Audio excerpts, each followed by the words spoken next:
the world's most advanced cold wallet for the new generation of cryptocurrency lovers.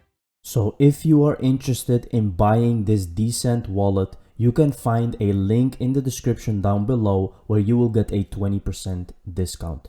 Thank you very much, and let's dig in the video.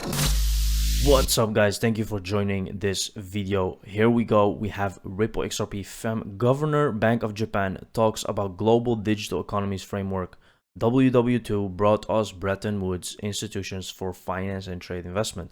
Lagarde IMF predicts strong discussions and outcome of a new financial system, fiscal system for digital economies. Let's take a look. Rico, your turn. Yes.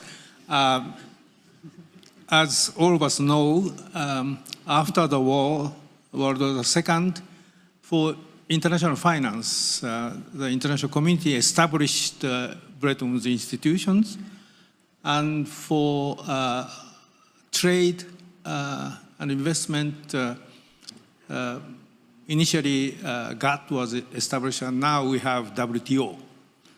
And for international taxation, there's no international global institution. Instead of that, there are thousands of bilateral tax treaties. But now, tax on digital economy has become a big international tax issue. And now OECD and G20 are engaged in finding global solution for taxation on digital economy. So I do think that free flow of data, information in the world, we may need some global, if not the institution, but global framework. On the one hand, guaranteeing the security, information security, data security. On the other hand, data could flow cross-border freely, and but certainly public-private partnership is necessary. But still, I think some kind of global framework is necessary. I can predict something out of this World Economic Forum. I predict that there will be some public-private strong discussions on that very topic. And if the outcome is that we find a new fiscal system to actually address digital economy, its value proposition, and where it's sitting, it would be a fantastic achievement. See guys, she predicts. No, she doesn't predict. She knows. These people know, guys. These are people that are very close to the world elite people. So she knows that there is something coming that will create this new fiscal system where they have control over one tax system, which is troubling, which is not a good thing. But we know that they need blockchain to do this, guys. We're heading into a new kind of solution in this world. Swift liked this post 3 days ago regarding EBA clearing to deliver immediate cross-border payments using IXB pilot, which uses real-time payments. EBA clearing has been using known Ripple partners for some time. Insane, guys. The connections that you can find are so crazy. The IXB pilot service will leverage the existing real-time payment system RTP in the US, run by TCH and EBA Clearing's RT1 in Europe. IXB will begin processing the first live transactions in euros and the US dollar in the coming months. IXB will enable synchronized settlement of RTP and RT1 payments. Listen, they are saying in the coming months. What did I say, guys? November is going to be insane, because that's when Swift is going live with ISO 20022. So we have a partial list of the EBA instant payment participants. As you can see, so far 2 Ripple partners, CGI and Volanti Technologies. Volanti Technologies is a US-based company which is also working with the Fed. However, Swift isn't sitting still.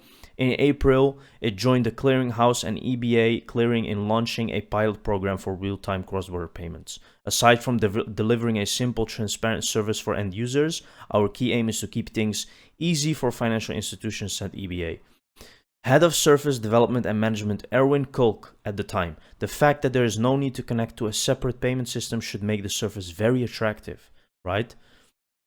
So these people know what they have to do to remove the friction, guys. Notice the report series partner Ripple. So this is Currency Research, the third of the renowned series of reports covering CBDC implementation. Practical guidance is now available.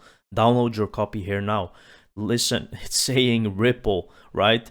It's made by Ripple is on top of the game of CBDCs, guys. Understand that. There is no country that will look into other systems or cryptos. Yes, there is going to be other cryptocurrencies which will help the process, but they will not be in charge of the CBDC. Swift, CBOS, all of this powered by ISO 20022. Rich, let's take a look.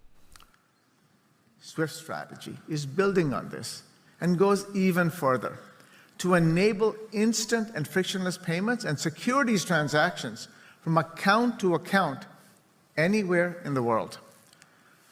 And we're not just providing you with just one or two components either, but delivering a whole package that provides a seamless end-to-end experience for you and your end customers.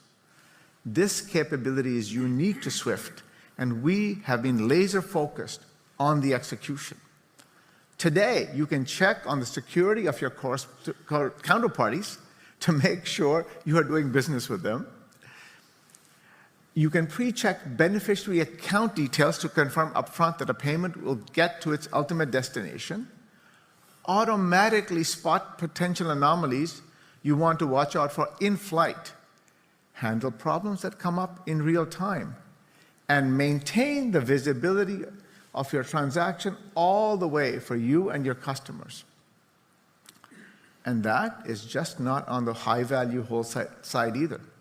Since we spoke this time last year, we are building great momentum on SwiftGo that allows banks to get much more innovation and competition in this space with their front-end offerings to small businesses and consumers for low-value payments, reusing Swift in the back end. In the next few months, we'll make a huge advance in cross-border landscape as we activate Swift's transaction management capabilities. This is a step change in the way international transactions work, taking us beyond sequential messaging to an API-driven orchestration layer, which will power future services such as anomaly detection, data analytics, tracking, and exception management. And all of this powered by ISO 20022 rich data. Insane, right? So that's what I was talking about. They will launch this ISO 20022 very, very soon. So we're going to see a major difference at cross-border payments. And guess what they're using? Ripple, of course. Swift at CBOS session starts in 15. Overcoming fragmentation in the tokenized assets market. Join our expert panel to discover how financial industry collaboration can overcome fragmentation to support growth and market development. See, they are talking about tokenized assets. They know that they're going to use blockchain. And this guy was just, he's not saying it. He's not saying we're going to use blockchain, but they will, guys. SEC announces Hinman's last day as December 4. 2020, he was involved in a Ripple SEC meeting the very next business day. Why was he involved? A thread with some interesting screenshots. There. So let's take a look, guys. This is actually very, very interesting what this Ellie Terrett is saying. Game, set, match. Why would Hinman be so determined that Ripple be sued that he came back to SEC to make sure it went through? This is the hit in the rose, Johnny Deaton. Let's take a look. Have you heard anything about a potential settlement that was maybe broached or anything buzz around that? I did hear something yesterday, and I'm not going to say the source, obviously, but What a coincidence. it was. I never tell my sources, but it was from it was a source of a source. So this person told me that they had heard that that Jay Clayton, actually, when the Ripple case was brought in December 2020, Jay Clayton had been in favor of settling pretty much right off the bat. Monday, December 7th. Hinman had a But that Bill Hinman had been driving it home saying, no, we're going to carry on with this case. I heard Clayton was in favor of settling. Bill Hinman was not. I don't know if that's true, but that's what I heard yesterday, just in answer to your question. Why is Hinman meeting with Ripple on December 10 when he was no longer an employee at the SEC? His last day was December 4. He was a private citizen working for an EEA law firm. Anyone who doesn't acknowledge that Hinman had an agenda is being ignorant. See? And this is John Deaton, by the way. So we can clearly see, guys, what is going on here. Corruption at its finest. So I thought the video is going to continue, but it ends there. So very interesting, guys. Corruption happening. Everything is happening around this case. It's insane. Next up, Ripple XRP case dates. October 18th, parties file all materials relating to oppositions to summary judgment. October 20, parties meet and confer to identify redactions. October 24, parties file public redacted versions of the opposition's briefs. Look at this. November 15, parties file summary judgment reply briefs. Now, it can be, guys, that before November, we will reach any kind of settlement. It's possible because ISO 222 is going live. I am not sure that this is going to continue as far as this. And remember, the judge can just rule, and before this date, we are already finished. So it's going to be very interesting. And let's see what happens. December 4th, SEC announces this is Hinman's last day. December 7th has a meeting with Ripple. December 9th, Jay Clayton had lunch with Bill Hinman. So this is the thing, guys. And this is so obvious that Hinman played a very dark part in this case. Anyway, thank you for watching the video, guys. See you in the next one. Cheers.